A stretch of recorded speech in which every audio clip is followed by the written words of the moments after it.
안녕하세요. 차쟁이 진재형입니다. 오늘은 한국 사람들이 대체적으로 좋아하는 용정차에 대해서 알아보도록 하겠습니다. 용정차는 중국의 10대 명차 중에 항상 손꼽히는, 항상 1등을 하고 있는 그런 차이죠. 주로 1하 2엽이나 1하 1엽을 채업하는데요. 그 만들고 나서 만든 모양이 이렇게 납작한 형태를 띠고 있죠. 이 사진 같은 경우에 여기 보면 노랗게 뭉친 공같이 생긴 것들 있잖아요. 이게 뭐냐면은 용정차 제조 공정 중에 만들어지는 그 틀이 뭉쳐서 생기는 작은 공 모양으로 된 것들입니다. 여기 보시면 이런 부분들도 하얀 부분들도 틀인 것을 알 수 있습니다.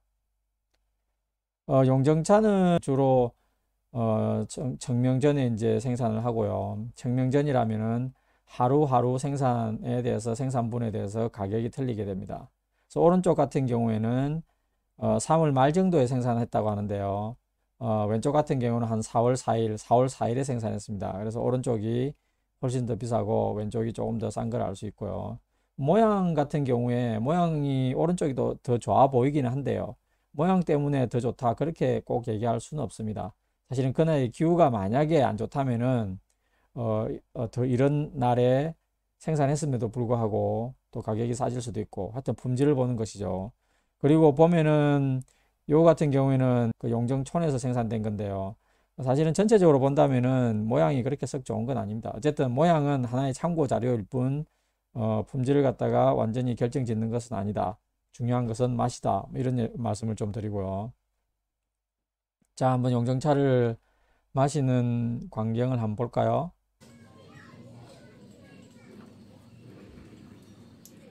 차가 우려지면서 일반적으로 우리 커피 많이 마시잖아요. 그러면 그 차잎이 올라갔다 내려갔다 뭐 이런 식으로 얘기를 한다고 그래서 용정차는 주로 이런 식으로 포장을 합니다. 현지에서 중국에서 산다면요. 한 반근 250g이죠. 250g을 이렇게 종이에 싸서 냉장고에 보관했다가 손님 오면은 이렇게 들어서 팔고 뭐 그런 식으로 하는 경우가 대부분입니다. 브랜드가 있는 같은 경우에는 이런 식으로 아예 캔에다 담아서 팔죠. 용정차 생산지는 크게 세 가지로 나눌 수 있습니다. 여기 보시면은 가운데 A 부분요. 이거는 이제 서호 지구죠. 서호 지구. 보면은 전체 중에 상당히 면적이 작죠. B 같은 경우에는 이렇게 A를 빼고 나서 이렇게 큰 지역을 얘기하고요. 이쪽은 이제 전당 지구라고 얘기하고요. C 지구는 이제 월주 지구라고 얘기합니다. 여기 세 지구에서만 생산되어야지만이 용정차라고 불릴 수 있다. 다른 데서 생산되면 용정차라고 불릴 수 없다. 그거를 뭐 우리나라에서는 지리적 표시자라 그러죠. 그 다음에 중국 같은 경우에는 지리 표지 상품이라고 표시합니다. 오늘 저희가 보려고 하는 부분은 A 부분입니다. A 부분인데 이게 전체적으로 면적이 상당히 적은 걸 알 수 있고 A 지역에서 생산되어야지만이 소호 용정이라 할 수 있다가 되겠습니다. 자, 다시 한번 보여드리고요. 여기 서호지구는 전체 생산량의 10%를 차지한다. 상당히 적은 양이죠. 대부분의 경우는 사실은 뭐 서호용정이라는 그런 표현을 많이 볼 수 있습니다. 전당에서 나오면은 전당용정이라고 해야 되는데요. 전당용정이라고 이렇게 별로 얘기를 안 합니다. 왜냐하면은 그게 크게 유명하지 않기 때문에 이름을 붙여봐야 별로 도움이 안 되기 때문이죠. 여기 부분에서 나오는 것 중에 하나가 대불용정이라고 있습니다. 그쪽에서는 뭐 대불용정이라고 때로는 얘기를 하기도 합니다. 월주 쪽에서도 나오는데요. 당연히 월주용정이라고 하는 경우를 뭐 저는 들어본 적이 없습니다. 오늘 보실 부분은 소호 용정에 해당되는 부분 중에서 여기 용정촌, 우리가 용정촌을 갈 겁니다. 이쪽이 항주 시내거든요. 항주 시내에서 용정촌까지는 뭐 그렇게 멀지가 않습니다. 뭐 자전거를 타고 가도 되는 그런 거리고요. 서울에서도 마찬가지로 자전거를 타고 가도 되는 그런 거리이고요.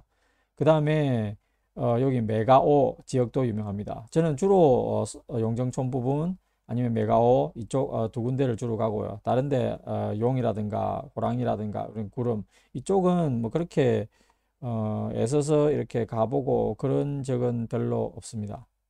자, 오늘은 우리가 용정촌 여기를 집중적으로 가보는 제 유튜브 이름이 중국 차 여행이잖아요. 그래서 중국 차 나오는 용정촌을 같이 여행해보는 그런 기분으로 가보도록 하겠습니다. 자, 여기가 용정촌 입구입니다. 용정촌까지 와서 이제 마을로 들어가는 입구인 초입인데요. 한 5분 정도 들어가면은 마을 안까지 들어갈 수 있습니다. 마을 안에 들어왔는데요. 여기에서 오늘 우리가 가볼 부분은 여기에서 여기를 이렇게 올라갈 겁니다. 이 산을 올라가서 이쪽으로 해서 오른쪽으로 쭉 이렇게 돌 겁니다. 이걸 넘어가면은 그쪽은 이제 또 메가오 쪽으로 나오는데요. 혹시나 용정촌을 가신다면은 대부분의 경우 그냥 마을에서 조금 이렇게 놀다가 이렇게 돌아오곤 하는데 여기 산을 한번 꼭 올라가서 한번 이렇게 쭉 돌아보시는 것을 권해드립니다. 뭐 그렇게 높지 않습니다. 한 30분 정도면 올라가고요. 뭐 나오더라도 빨리 걸으면 한 1시간 정도면 되고 놀면서 천천히 이렇게 보고 온다 하더라도 한 2시간 정도면 된다라고 생각됩니다. 자, 한번 같이 가보실까요? 마을 밑에서 바라본 전체 마을 전경입니다. 이쪽으로 앞쪽에 이제 산이 보이죠. 이 마을이 산에 이렇게 빙 둘러싸여져 있는 것을 알 수 있습니다. 보면은 이런 모든 부분들이 다 조각되죠. 이렇게 해서 이렇게 만들어져 있습니다. 한 20% 정도 올라왔습니다. 한 2분 응선 정도요. 거기에서 바라보는 마을 모습을 다시 한번 보도록 하겠습니다.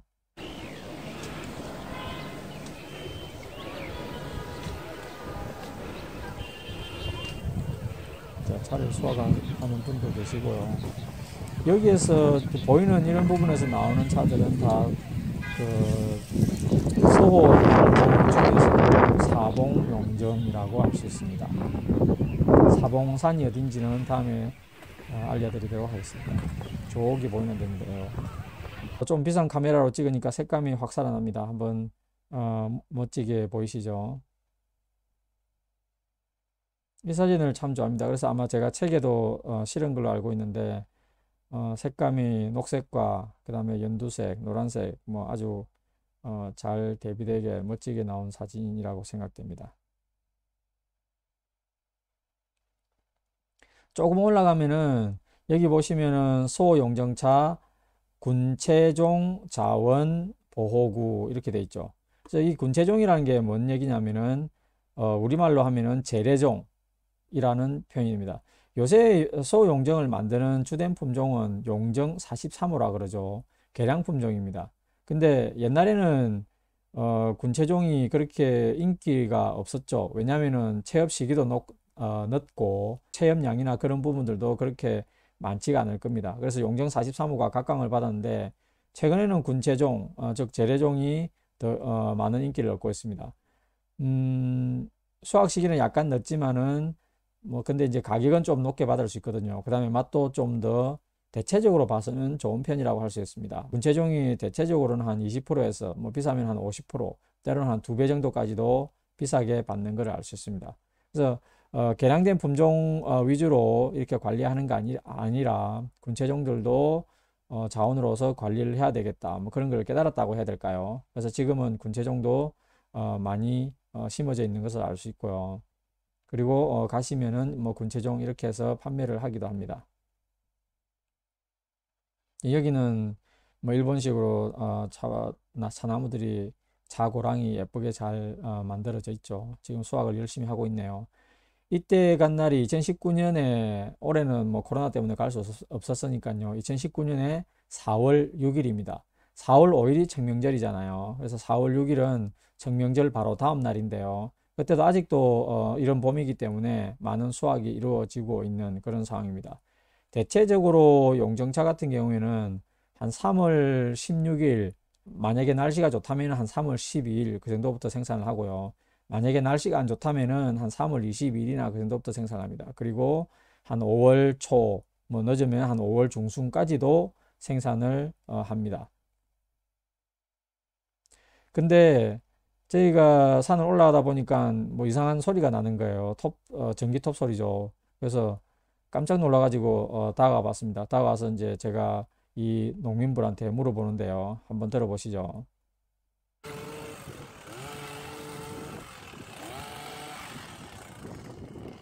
这为什么现在开掉呢？现在为什么这样呢？这个不要采摘嘛。南京43过了情人节不要了，不要了，4月6号已经不要。4月6号已经不要。와. 제가 자른다는 말이 뭔지 중국어로 뭔지 잘 몰라가지고 앞에 좀 버벅거렸는데요. 어쨌든 이분이 하시는 말씀은 그렇습니다. 4월 6일이 되면은 청명절이 4월 5일이죠. 4월 6일이 되면은 벌써 용정 43호는 상품으로서 가치가 별로 없어진다. 사실은 그렇지 않습니다. 시장에 가서 4월 6일 정도 뭐 조금 4월 7일 8 된 것도 잘 팔리고 있고요. 맛도 뭐 4월 5일에 비해서 크게 나빠질까요? 그렇지 않겠죠. 근데 이분 같은 경우에는 과감하게 뭐 이렇게 날짜를 속여 팔거나 그렇게 하지 않고 과감하게 4월 6일이 되니까는 채업은 이제 그만하겠다. 용정 43호는 청명절이 지나면은 그렇게 상품 가치가 떨어지기 때문에 그냥 자기는 내년을 기약하기 위해서 그냥 차나무를 잘라버린다. 이렇게 얘기를 하는 거죠. 이거는 차나무를 보호하고 또 차나무가 빨아들이는 어떤 영양분을 잘 간직하고 있도록 필요 없는 이렇게 나무 이파리를 피우지 않도록 이렇게 하기 위한 과정인 거죠. 그래서 내년에 좀 더 품질이 높은 찻잎을 수확하기 위해서 하는 어떤 행위들이죠. 하여튼 대단합니다. 제가 4월 6일에 이렇게 차나무를 이렇게 베버리는 그런 경우는 사실은 처음 본 것 같습니다. 이분이 유일한 것 같습니다. 왜냐하면 지금 나중에도 보이겠지만 다른 데서는 열심히 수확을 하고 있거든요. 그리고 아마 며칠 아니면 며칠이 아니라 한 1, 2주 정도는 계속해서 열심히 수확을 할 겁니다. 그때는 4월 6일이니까 이제 꽃도 벌써 일부는 많이 피어 있죠. 예쁘게 피어 있습니다. 네, 올라가고 있습니다. 올라가면은 이런 산비탈에 본다면은 여기 수확하시는 분들도 계시고요. 차나무가 이렇게 몽글 예쁘게 자라고 있는 걸 알 수 있습니다. 자, 한 8부 능선 정도 왔을까요? 저기 보시면은 항저우 시내가 보이고 여기 물같이 보이는 게 보이시죠? 이게 바로 서호입니다. 그 다음에 여기가 이제 용정촌이고요. 꽤 많이 올라왔죠? 자, 거의 다 올라왔습니다. 그래서 바라보면은 저쪽도 바라보면은 아주 여기가 마을이고요. 오른쪽이 마을이고 이렇게 빙 둘러싸 산들이 빙 둘러싸고 있는 걸 알 수 있고요. 자, 여기 다시 서호 보이시죠? 항저우 시내 서호 용정촌. 자, 이제 다 올라온 상태에서 한번 동영상을 한번 보도록 하겠습니다.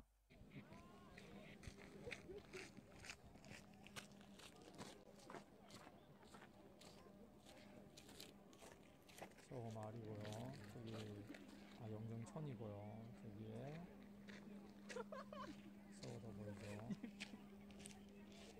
여기가 아까 우리가 봤던 그 산의 정상입니다. 다시 한번 볼게요.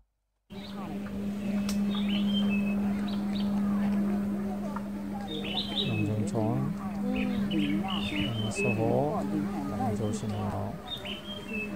자, 올라온 김에 아들하고 같이 갔기 때문에 아들한테 부탁해서 기념 촬영을 한번 했습니다. 다시 보이시죠? 서호 항저우 시내 용정촌. 4월 6일인데 생각보다 덥습니다. 벌써 그때는 햇볕도 따갑고 제주도보다 위도가 훨씬 아래잖아요. 여기 정상 쪽이죠. 자, 다시 보이시죠? 서호 항저우 시내요 용정촌.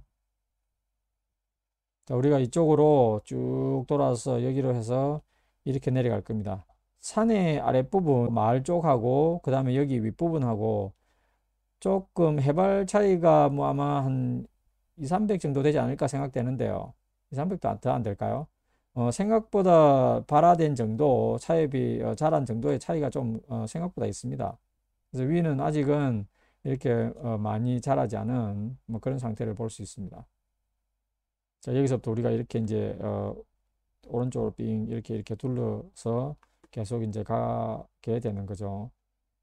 자, 계속 가면서의 전경입니다.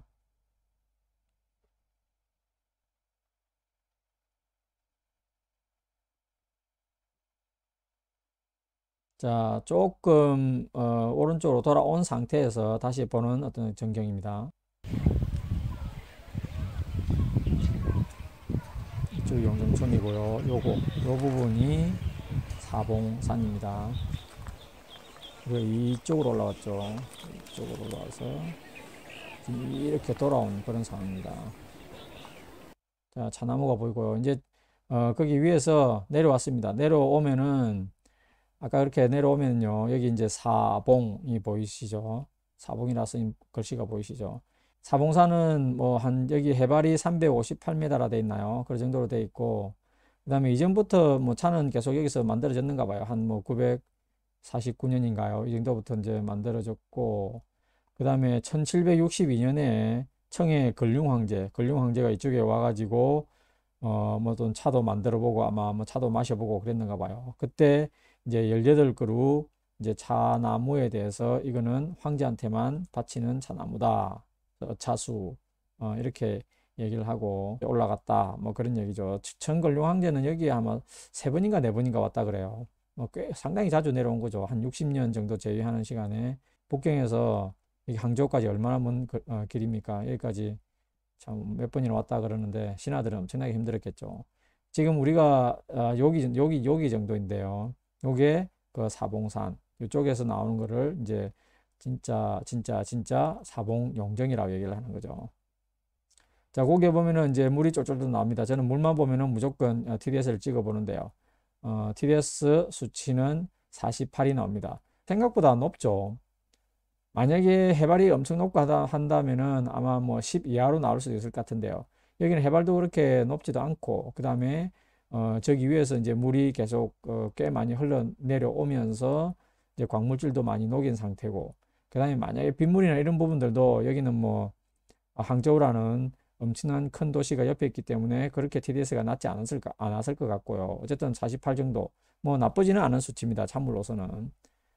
참고로 용정촌의 그 수돗물입니다. 수돗물의 TDS를 재보니까 한 68 정도 나옵니다. 그래서 이 수온지도 좀 더 하류 쪽에서 했을 거고, 그러니까는 아까 48보다는 조금 더 높은 거를 알 수 있습니다. 그리고 참고로 4월 5일 날 항저우에서 하룻밤을 잤는데요.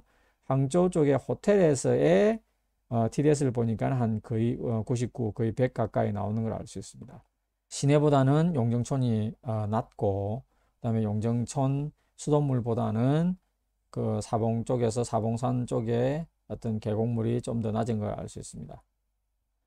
자, 여기 이제 용정촌에 제일 유명한 게 용정샘이잖아요. 그죠? 용정, 우물 그죠? 용정. 요게 이제 용정인데요. 여기 보면 이제 라오, 롱징, 노, 용정 이렇게 되어 있습니다. 지금은 뭐 옛날에는 여기에서 나오는 물로 아마 뭐 차를 끓이지 않았을까. 그래서 그 물 자체가 찬물로서는 뭐 가장 좋고 뭐 그런 식이었을 거라고 생각되는데요. 지금은 이 물을 뭐 마시거나 찬물로 쓰거나 그러지는 않습니다. 자, 노용정 이렇게 돼 있죠. 비디오를 2개를 보시겠습니다. 용정 샘물입니다.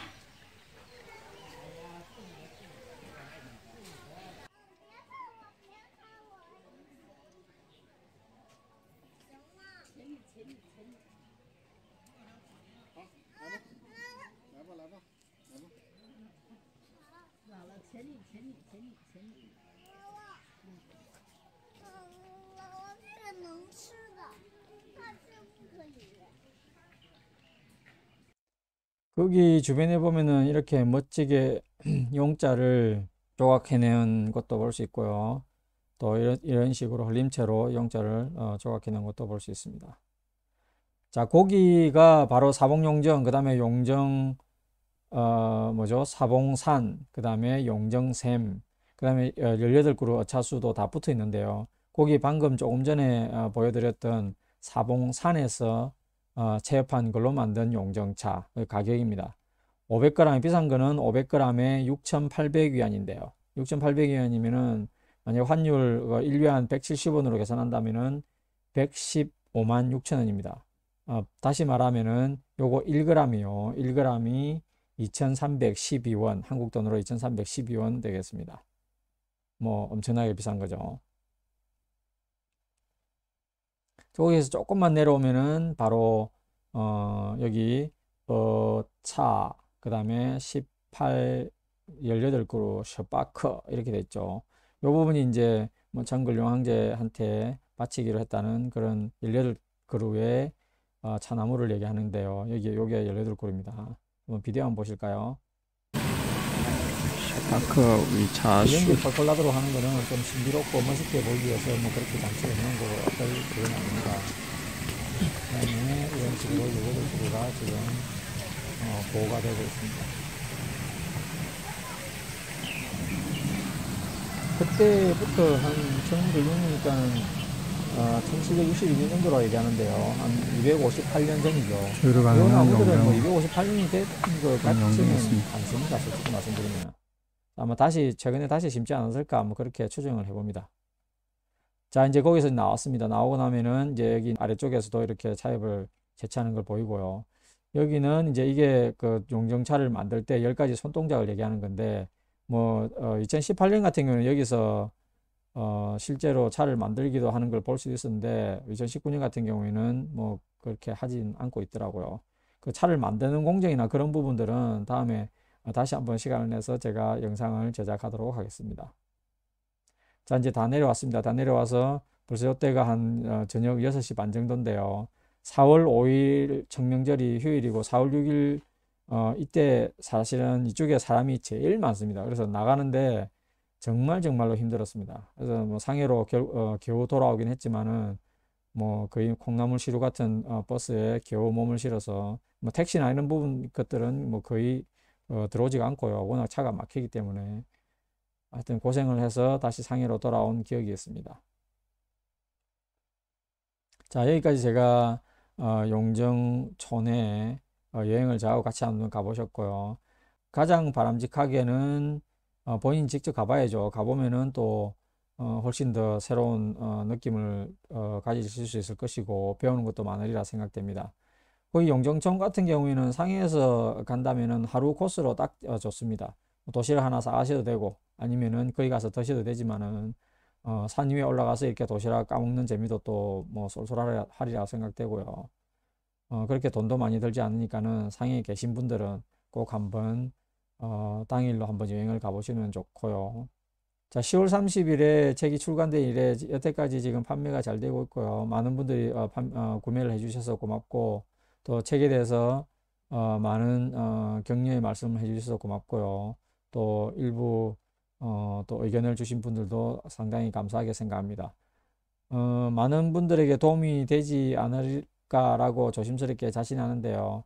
혹시나 주변에 아직도 구매하지 않으신 분이 계시다면은 많은 추천 좀 부탁드리겠습니다. 그리고 구독과 좋아요 꼭 눌러주세요. 자, 오늘이 2020년의 마지막 날인데요. 올해 저에게 보내주신 많은 지지, 그 다음에 사랑, 격려 너무나 감사드리고요. 지금 2021년이 내일 시작되는데 생각보다 만만치 않은 것 같습니다. 아직은. 하지만은 뭐 꼭 모든 일들이 잘 풀리리라고 믿습니다. 여러분 새해 복 많이 받으시길 바랍니다. 곧 이어서 또 다른 용정차에 대한 소식을 가지고 찾아뵙도록 하겠습니다. 네, 감사합니다.